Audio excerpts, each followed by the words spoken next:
Hey guys, how's it going? I want to do some videos on some duplex requirements here in Hamilton. I'll also be going over some upgrades that I like to do to my duplexes to create more value and be more appealing to tenants.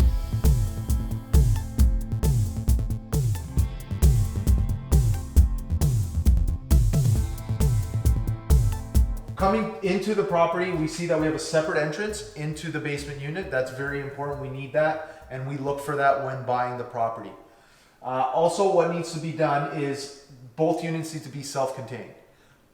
This means that nobody from upstairs can access downstairs and vice versa. When purchasing a property to turn into a duplex, we'll also be looking at ceiling height. Ceiling height is very important because it's a very big job to change the ceiling height, and this would require you to break the floor and dig down, creating more ceiling height. Ceiling height is important, especially around bulkheads. We need to make sure that we've hit that requirement because if they're too low, inspectors will not pass your duplex. It's a safety concern. In case there is a fire or someone needs to be rushed out of here, that they're not hitting their head on a bulkhead. With ceiling requirements, it's also needed to install 5/8 type X drywall to create a fire separation between the two units. So with ceiling in a duplex conversion, we need to have 5/8 type X drywall installed and also installed on any walls that meet with the upstairs unit. Let's talk about some upgrades that we can do to our duplex conversions to make it more appealing to our tenants. One that we like to do is pot lights, and nowadays they're pretty much all LED pot lights. Creates great light, gives you a modern feel, and it adds great value to the home.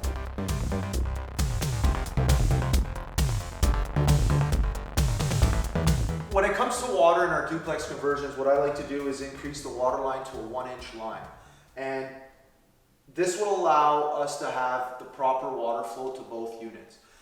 When we purchased this home, it had a 1/2-inch line, which is perfectly fine for a single family unit. But when you have the demand of, an extra washing machine, extra kitchen, extra bath, it could really play a toll on low water pressure, and tenants don't want that. So what we have done is we've upgraded to a 1-inch line. This here is the main water meter. We will be putting in a satellite meter. This satellite meter will be just for the basement unit alone. I like to separate the utilities as much as possible for tenant convenience and also appreciation of the property. Here we have an electrical panel, and the reason why I'm showing you this is because we like to upgrade our electrical service to a 200 amp service. This will allow us to have a 100 amp panel for downstairs and a 100 amp upstairs, and this will be able to service all the extra electrical load, stove, dryer, washing machine, microwaves, all that stuff. We wouldn't be able to do that on just one 100 amp panel. So we like to split it into two, and both units are able to have their own separate utility bill and not sharing any utility costs with the upstairs unit. So they say that the heart of the home is the kitchen, and we try to make that as modern and as open as possible. And in this situation, we were able to put a nice corner kitchen and put an island in. What you see here is an electrical line. It is code to have a power outlet in an island. That's a must. So that's why you're seeing the electrical line coming out of the floor. And this is a beautiful space because we were able to make just one giant room and create a modern open concept feel. And it's very attractive to tenants. So here we're looking at the egress window, and there's a couple of things going on here. One is a requirement. The window itself is a requirement. There's an egress window. It allows somebody to escape in case of a fire and emergency. Right here you see this pink stuff. This is a spray foam insulation. It is the best way to insulate a basement.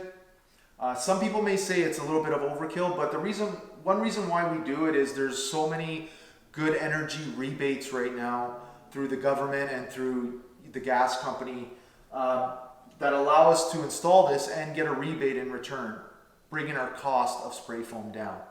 One requirement to creating a legal duplex in Hamilton is to provide in-suite laundry, and this means a laundry facility for upstairs and a laundry facility for downstairs. So here you can see this is kind of like a laundry closet.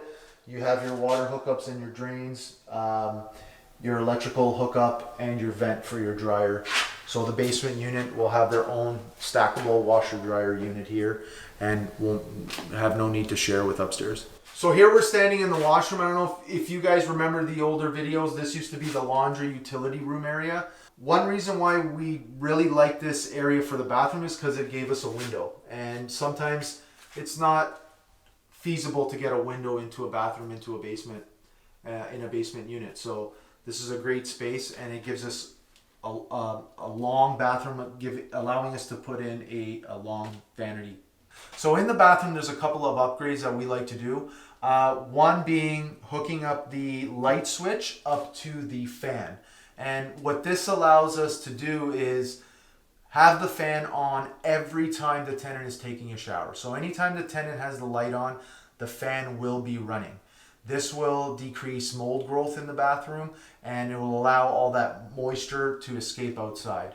Another nice upgrade, we put a pot light in the bath area, and because you don't get that much lighting with just a vanity light and a curtain, shower curtain going across. So it's a nice little added bonus feature.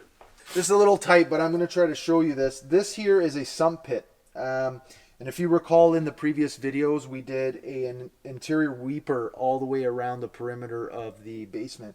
And what that allows is for water to come down this dimple board, any water infiltration from the block, to go down into the weeper. And the weeper is essentially just a pipe that goes around the basement. And they lead into this pit. And this inside this pit, there's a pump. And once it fills up to a certain height, the pump will turn on and shoot the water up this pipe, across the joists and outside, not allowing any water to come into the basement. So one major part about doing the duplexes is fire safety. What you see here is a inline smoke detector. This detector detects any smoke that runs through the HVAC system. So here we're standing in one of the bedrooms, and when we're designing these basements, we try to use the existing windows for the requirements in a bedroom. So we need to have a certain size window in each bedroom to create natural light. Same thing with living and dining areas. So in this situation, in this design that we chose, this bedroom didn't have a window, so we needed to put one in. So here is the window. You can see it here, brand new window that we installed, and it's just basically cutting out concrete or brick, depending on the height of the window, and installing a new window. That bedroom, you kind of see the windows off to the side because we were able to use that existing window, right?